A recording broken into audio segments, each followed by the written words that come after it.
भविष्य में जुड़ना है और टेक काम करना है, समय हो गया है अच्छा सर। अच्छा, कोई बात नहीं, ठीक है। इत्तेफाक से मैं थोड़ा सा शेयर कर देता हूँ। आज अशोक सर के पुत्र आए हुए थे, वो अमेरिका में रहते थे। तो अशोक सर ने इत्तेफाक से उनसे पूछ लिया कि भाई आप ये 13 फैमिली और रॉथस्चाइल्ड क्या इन बातों में कुछ जानते हैं, इल्यूमिनाती उल्यूमिनाती के बारे में। तो उनके जो पुत्र थे जो कि अमेरिका में रहते हैं, मतलब दुनिया के सबसे एडवांस देश में, तो उनको आश्चर्य हुआ कि भाई आप कैसे इस बात को जान रहे हैं। आप तो भाई दुनिया के सबसे एक तरीके से समझिए कि पिछड़े हुए देश में रहने वाले हैं। भारतीयों को तो माना जाता है कि अमेरिका जो चीज़ फेंक देता है उसको 100 साल बाद हमको पता चलता है। तो जब उनको पता चला कि भाई अशोक सर तो बहुत कुछ जानते हैं, उनसे भी ज़्यादा कहीं ना कहीं जान रहे हैं, तो उन्होंने पूछा अशोक सर से कि भाई पापा आपको ये बात कहाँ से पता चली, जैसे ये सब चीज़ें तो बड़ी भाई गुप्त हैं या फिर कैसे बड़े ऊंचे स्तर की बात है। तो अशोक सर ने बताया कि भाई देखो ऐसा है कि हम लोग को हल्के मत लो, ठीक है ना, और हम लोग टेम्पल वाले लोग हैं और हम लोगों के यहाँ पे ऑलरेडी मतलब दुनिया का हर तरह का ज्ञान जो है वो डिस्कशन हो चुका है, ठीक है ना। 13,000 टॉपिक हम लोग डिस्कशन कर चुके हैं। तो उनके पुत्र को बड़ा अच्छा लगा और बड़े खुश हुए और हम लोगों ने रिक्वेस्ट किया है कि कभी वो भी हमारे इस टेम्पल में आए और जो जानकारी उनके पास है विश्व की, जो कहते हैं कि अदृश्य शक्तियां हैं जो विश्व को चला रही हैं अच्छाई या बुराई की तरफ से, मैं अभी डिस्कशन नहीं करूंगा, उनके बारे में हमें वो ज्ञान शेयर करें, ठीक है। इसलिए इन चीज़ों को रखा गया। और स्पेशल एक हमारा आज जो एक एजेंडा था वो था विशाल जी के संदर्भ में बात करने का। दोस्तों जैसे कि आपको बताया गया कि ये एक दशानन, दशानन मतलब एक रावण है जिसके 10 सर हैं। तो ये कहा जाता है कि आप भाई ऐसे नॉर्मली उसको नहीं मार सकते थे, राम जी भी नहीं मार सकते थे। तो उसकी जानकारी का अभाव था, उसको मारा कैसे जाए। तो उसकी जानकारी जो थी वो विभीषण के पास थी। तो विभीषण ने कहीं ना कहीं भाई समाज के भले के लिए, विश्व के भले के लिए उस जानकारी को श्री राम जी को बताया कि राम जी आप कितनी भी मेहनत कर लो, आप कितने भी ज्ञानी हो और आप कितने भी सूरवीर हो, जब तक आप यहाँ पे नहीं मारोगे तब तक रावण के 10 सर को नहीं मार पाओगे। उसके नाभि को मारना था, उसके सेंटर को मारना था। तो जब राम जी को ये ज्ञान हो गया तो उनके लिए ये चीज़ आसान हो गई कि वो उतने बड़े विशालकाय रावण को, आप देखते होंगे कि रावण की जो मूर्ति होती है बहुत बड़ी होती है और 10 सरों वाली होती है। तो राम जी के तो 10 सर नहीं थे बट स्टिल उन्होंने रावण को मार दिया। और आज हम लोग उस दिन को सेलिब्रेट करते हैं हर दशहरे पे।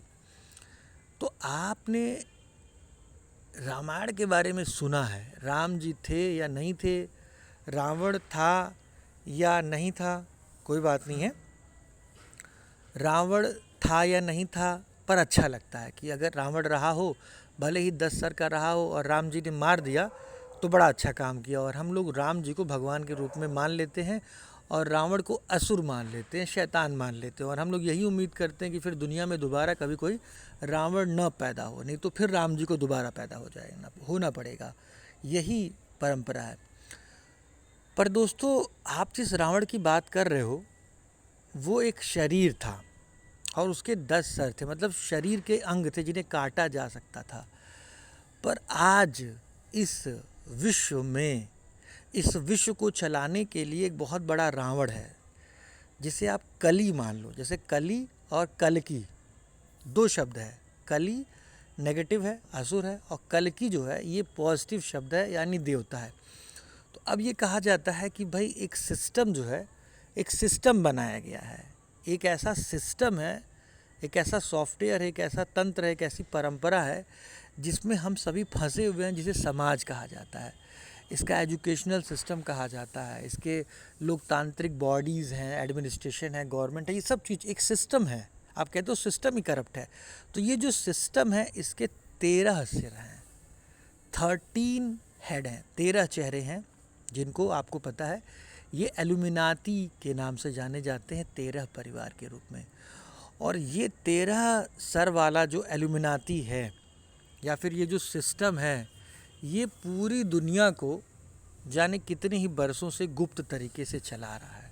आप लोगों को पता है ये सारी चीज़ें हम लोग डिस्कशन कर चुके हैं और फ्रंट लीड पे एक परिवार के बारे में कहा जाता है जिसे हम रॉथचाइल्ड कहते हैं। हम सभी इन चीज़ों पे डिस्कशन कर चुके हैं, सभी इन टॉपिक से बात कर चुके हैं। तो सवाल ये है कि रॉथचाइल्ड के चेहरे को अगर आप फ्रंट पे कर दीजिए कि भाई चलो ये चेहरा जो है ये रावण का चेहरा है, तो बाकी के जो 12 चेहरे बचे वो 12 फैमिलीज़ हुए। अब ये 12 फैमिलीज़ रॉथचाइल्ड के साथ मिलकर के दुनिया का क्या कर रहे हैं, ये आपको शोध करना है। जैसे ये बातें किसी के कहने पे मत जाइए कि किसी ने आपसे कोई बात कह दिया। जब आप इस चीज़ को शोध करेंगे तो आपको पता चलेगा कि फिर एक रावण पैदा हो गया है, फिर एक रावण आ गया, फिर एक कली पैदा हो गया है, ठीक है ना। और उसके 13 सर हैं। आप ये सोचिएगा कि 13 फैमिलीज़ जो हैं वो पूरे विश्व को तबाह कर रहे हैं, बर्बाद कर रहे हैं, तो इससे मेरा क्या है? तो भाई साहब वो आपका भी परिवार है। वो 13 करोड़ परिवारों को बर्बाद करेंगे, वो इसी के लिए हैं, ठीक है ना। और ये जाने कब से कर रहे हैं? युद्ध करवा करके, ठीक है, लूटमारी करा करके, 50 तरह के कोरोना और बीमारियां ला करके। तो उन 13 परिवारों से लड़ने के लिए अगर वो रावण रूपी परिवार हैं, तो उन परिवारों से लड़ना शब्द भी कहीं ना कहीं आप ये मानिए नेगेटिव शब्द है। हम ये कहते हैं कि उन्होंने एक सिस्टम बना दिया, एक परिवार बना दिया जिसमें हम लोग रह रहे हैं और बड़ी समस्या हो रही है। एक समाज है जो बड़ा कुंठित है, जो हम लोग के जीविका में परेशानी कर रहा है।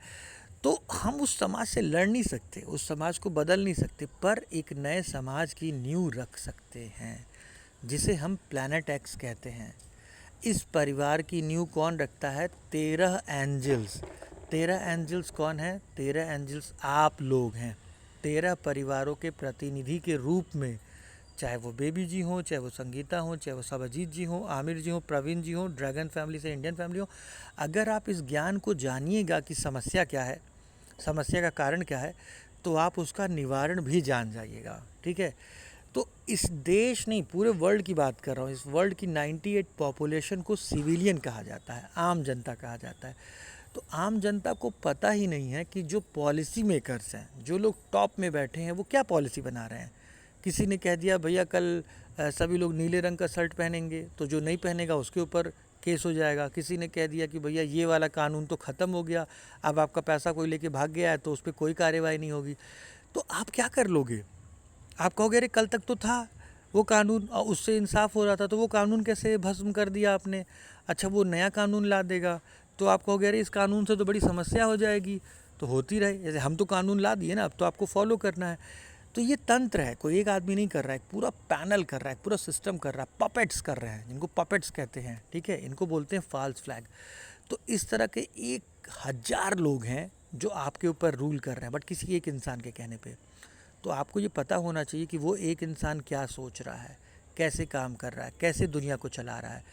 तो वो जो एक इंसान है वो हमारे आपके जाने पहचाने नाम, हमारे आपके फेवरेट अंकल रॉथचाइल्ड हैं। तो रॉथचाइल्ड इस वक्त दुनिया को कहाँ लेके जाना चाह रहे हैं, क्या करना चाह रहे हैं? वो पूरी दुनिया को बदल करके एक नया सिस्टम बना रहे हैं, उसको बोलते हैं रीसेट। आप लोग गूगल पे सर्च करेंगे तो मिलेगा। आगे इसके बारे में आप लोग को जानकारियाँ दी जाएंगी कि आगे भविष्य में क्या होने वाला है। न्यू वर्ल्ड ऑर्डर, इस तरह के शब्द आप सुनेंगे, एजेंडा 21, इस तरह के बहुत सारे शब्द आप सुनेंगे। जो हमारे ड्रैगन फैमिली के लोग हैं उन लोगों को पता है आने वाला समय जो है उसके लिए बहुत बड़ा प्लान तैयार किया गया है, जो बहुत से लोगों के लिए विनाशकारी भी है। इसको बोलते हैं डीपॉपुलेशन एजेंडा। डीपॉपुलेशन एजेंडा का मतलब होता है अगर कहीं पर ये देखा गया कि भाई पॉपुलेशन तो बहुत ज़्यादा बढ़ गई है, तो सभाजीत जी, प्रवीण जी, आमिर जी, बेबी जी, विशाल जी, आप कभी ये डिफ़ाइन नहीं कर पाओगे कि क्या आप पॉपुलेशन नहीं हो। अगर आप पॉपुलेशन हो तो कुछ लोगों के नज़र में आप समस्या हो। तो समस्या का समाधान क्या है? भाई मुर्गियों को मार दो ताकि मुर्गियां ज़्यादा न बढ़ें, ठीक है ना। तो वो मुर्गी कौन कौन है? वो हम सभी लोग हैं, ठीक है। कब किस मुर्गी को मारा जाएगा ये कोई नहीं जानता है, लेकिन मारने वाला जो है वो पॉपुलेशन नहीं है, इस बात को समझ लीजिए। वो कौन है? वो एक उच्च स्तरीय मानव है, मानव भी नहीं है, भगवान है। यानी भगवान जो है वो कुछ मुर्गे मुर्गियों 98% मुर्गे मुर्गियों को मारेंगे ताकि इस धरती पर से समस्या ख़त्म हो जाए, क्योंकि सबसे बड़ी समस्या हम और आप हैं कुछ लोगों की नज़र में। उसका कारण क्या है? उसका कारण है अज्ञानता। तो जब आपके पास अज्ञानता है और आपको ये पता नहीं कि नियम कानून क्या बना है, क्या करना है, क्या नहीं करना है, तो अब आप कहीं ट्रेन में बैठे हैं और आप बार बार भाई आपको पता ही नहीं कि मेट्रो पे जाके टिकट कैसे लिया जाता है, तो मेट्रो वाले ढूंढ के आपको वहाँ से निकाल के बाहर करेंगे। भाई इसको तो सिस्टम ही नहीं पता है। तो दुनिया के 98% लोग ऐसे हैं जो नए सिस्टम के बारे में कुछ नहीं जानते। और नए सिस्टम के बारे में आप कुछ नहीं जानते हो तो वो चंद लोग जिनको नए सिस्टम से फ़ायदा होना है उनको आप नुकसान कराएंगे। तो वो चंद लोग जो टॉप में कहते हैं कि अमीर और भी अमीर होंगे और गरीब और भी गरीब हो जाएंगे, भविष्य में स्थिति और भी बुरी होने वाली है। अब सवाल ये कि अगर ऐसा होगा तो वो चंद लोग जो और भी अमीर होने वाले हैं उनको समस्या उन लोगों से है जो अभी नया नया अमीरी के लाइन में आ रहे हैं। तो वो ये नहीं चाहते कि आप भी अमीर हो जाओ, तो वो ये कहते हैं कि गरीबों को ही हटा दो ताकि गरीबी मिट जाए। अब हमको गरीबी पे काम नहीं करना, गरीबों पे काम करना, इनकी झोंपड़ी तोड़ दो, इनका घर फूंक दो, उससे क्या होगा, मामला आसान हो जाएगा। ठीक है ना।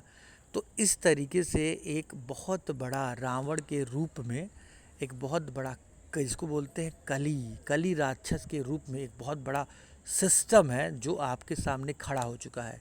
तो इस सिस्टम से कौन लड़ेगा? बेबी जी लड़ेंगी, आमिर जी लड़ेंगे, प्रवीण जी लड़ेंगे, बट लड़ेंगे कैसे? इस रावण को मारेगा कौन? राम। तो राम कोई इंसान नहीं है, राम एक सॉफ्टवेयर है जिसको कहते हैं ईश्वर एक सॉफ्टवेयर है, गॉड एक सॉफ्टवेयर है। वो क्या है? हमारी मिली जुली सत्ता, हमारी मिली जुली पॉजिटिव एनर्जी, हमारा ज्ञान। अगर हम लोग को ये पता चल जाए कि कौन कौन लोग हैं, जैसे मान लीजिए चोरों का 1000 चोरों ने प्लान बनाया कि यार वो शहर में घुसेंगे और घुस के चोरी करेंगे, तो पुलिस वालों को 4 पुलिस वालों को पता चल गया कि भाई ये 200 लोग जो है ये फर्जी पासपोर्ट लेकर के देश में घुसने वाले हैं और चोरी करने वाले हैं, तो पुलिस उन सबों को कम से कम पकड़ सकती है। तो इसीलिए एक सिस्टम बनाया गया जिसको हम बोलते हैं प्लैनेट एक्स। प्लैनेट एक्स या संभाला। आप लोग जब एंशिएंट साइकोलॉजी को पढ़ेंगे तो कुछ ऐसे शहरों के बारे में, कुछ ऐसे हिडन सिटीज़ के बारे में, कुछ ऐसे दिव्य नगरी के बारे में बताया गया है जहाँ कहा जाता है पवित्र आत्माएं रहती हैं, भगवान रहते हैं, एंजल्स रहते हैं। और वो क्या करते हैं, जब भी धरती पे समस्या बढ़ती है, समस्याएं आने वाली होती हैं, तो वो गार्जियंस एंजल्स के रूप में पैदा होती हैं। जैसे आमिर जी हो गए, विशाल जी हो गए, बेबी जी हो गए, संगीता जी हो गए, प्रवीण जी हो गए, मणिपाल जी हो गए। इनका काम क्या है? ये धरती पे मनुष्यों के बीच में मनुष्य बन के ही आते हैं और ये उन समस्याओं का समाधान करते हैं और धीरे से निकल जाते हैं। किसी को पता ही नहीं चलता कि डॉक्टर साहब कब मर गए, किसी को पता ही नहीं चलता कि वो जो आईपीएस थे वो मर गए, वो कमांडो थे वो मर गए, वो उन्होंने जो काम करना था कर दिया और वो काम करके चले गए और हमको पता ही नहीं चला कि कितने आतंकवादी मारे गए, कितनी बीमारी दूर हुई। आप तो बस खाली अपने जीवन में आई कार्ड खेलो, भैया करके ट्रम्प कार्ड खेलो, महादेव पे सट्टा लगाओ। आपको तो पता ही नहीं है कि डेवल एंजल्स या फिर डार्क एंजल्स इस दुनिया को किस तरीके से तबाह कर रहे हैं और गार्जियंस एंजल्स और अच्छे लोग कैसे इस दुनिया में उनसे लड़ रहे हैं।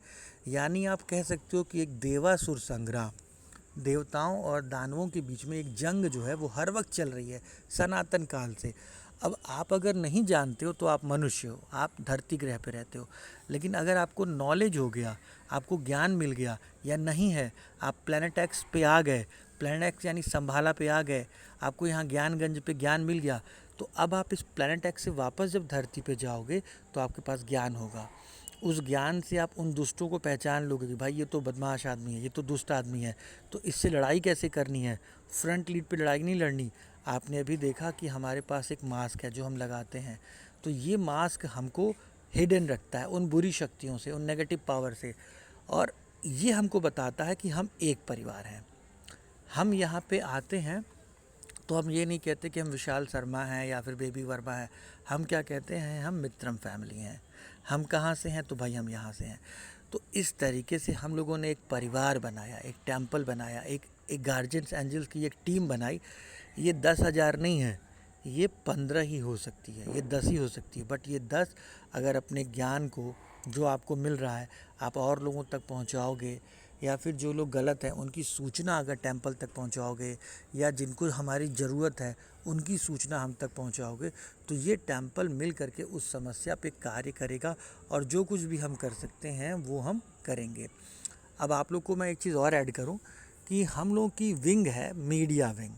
मीडिया का काम क्या होता है? मीडिया का काम होता है एक्सपोज करना गलत चीज़ों को, उसकी खबर लेके आना, या कहीं कोई अच्छा काम करा तो उसको भी दिखाना। तो मित्रम न्यूज़ एजेंसी जो है ये हमारी विंग है जो इस फील्ड में काम करती है, टेम्पल की एक विंग है। तो इसके लिए आप लोग को ग्रुप में शेयर किया गया है कुटुंब ऐप का लिंक, तो आप लोग पहले तो उसको ज्वाइन कर लीजिए। अभी तक क्या हुआ है कि आप देखेंगे कि हमारे पास 50 से ज़्यादा पत्रकार या फिर संवाददाता या फिर रिपोर्टर या फिर आप कह सकते हैं गुप्तचर, ठीक है, ये हमारे साथ काम कर रहे हैं और पूरे देश में काम कर रहे हैं। इनका आईडी कार्ड आप लोग को दिखेगा, ग्रुप में डाल दिया गया है, ठीक है।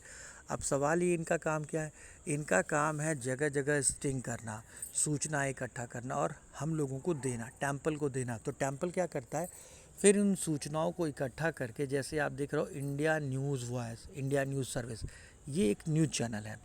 अब ये न्यूज़ चैनल चूँकि मीडिया मतलब टेम्पल से जुड़ा हुआ है, तो हमने ये न्यूज़ जा कर के दे दिया विशाल जी को। अब विशाल जी का काम क्या है, विशाल जी अगर रियल पत्रकार हैं तो उनका काम बनता है कि इस न्यूज़ को वो न्यूज़ बनाएं, उसको पब्लिश करें, उस पर कार्रवाई करें पूरे। अब उन्होंने न्यूज़ बना के हमको दे दिया, अब फिर हम लोग का काम क्या बनता है, फिर दोबारा ये टेम्पल के लोगों का काम बनता है। मान लीजिए बेबी जी ने कोई सूचना दी, विशाल जी ने उस सूचना को न्यूज़ बना दिया, तो बाकी के लोगों का काम क्या है, उस सूचना को विश्व के हर कोने तक जैसे भी पहुंचा सकते हैं, फेसबुक, व्हाट्सएप, इंस्टाग्राम, जैसे भी पहुंचा सकते हो पहुंचाओ, वायरल कर दो सारी दुनिया के अंदर, ताकि हमारी ताकत, टेम्पल की ताकत लोगों को पता चले। बेबी जी ने जो मेहनत करके इन्फॉर्मेशन इकट्ठा की, जो न्यूज़ इकट्ठा किया, उसको विशाल जी के साथ मिलकर के कैसे हम आम जनमानस तक पहुंचाएं। जब आम जनमानस जागेगा, जब आम जनमानस को समस्याओं के बारे में पता चलेगा, तो अपने आप वो उन दुष्ट शक्तियों को, उन बुरी शक्तियों से लड़ लेगा जो कि उनके खिलाफ साजिश कर रही। तो आप ये समझिए कि अगर मैं ये कह दूं जो एल्यूमिनाटीज़ हैं, हमारा इनसे कोई लेना देना नहीं है, ना ये हमारे दोस्त हैं, ना ये हमारे दुश्मन हैं। एल्यूमिनाटीज़ का एजेंडा जो है वो प्लैनेट अर्थ को तबाह करना है, प्लैनेट अर्थ पे रूल करना है। वो प्लैनेट एक्स तक नहीं पहुंच पाएंगे, वो प्लैनेट एक्स तक कभी नहीं पहुंच सकते, क्योंकि ये हिडन है और ये उनकी सोच और मानसिकता से बहुत ऊपर है। तो प्लैनेट एक्स का क्या दायित्व है कि वो धरतीवासियों को बचाए, यानी आपके परिवार को बचाए, आपकी फैमिली को बचाए। तो बेबी जी जब बेबी मित्रम बन के जुड़ती हैं तो वो हमारी संवाददाता बन के जुड़ती हैं, एक हिडन तौर पे, जैसे LIU है, CBCID है, रॉ है, तो इनके एजेंट्स होते हैं। तो ये जो एजेंट्स होते हैं ये अपने परिवार को भी अपनी आइडेंटिटी नहीं बताते हैं, इसीलिए हम लोग शपथ लेते हैं कि हमारी जो इन्फॉर्मेशन है वो हम किसी के साथ शेयर नहीं करेंगे। तो यही वो शपथ होती है जो हमको सुरक्षित रहती है। हमारा जो मास्क है, जो हमारा चेहरा है, वो हमको सुरक्षित रखता है। तो इस तरीके से हम लोग काम करते हैं।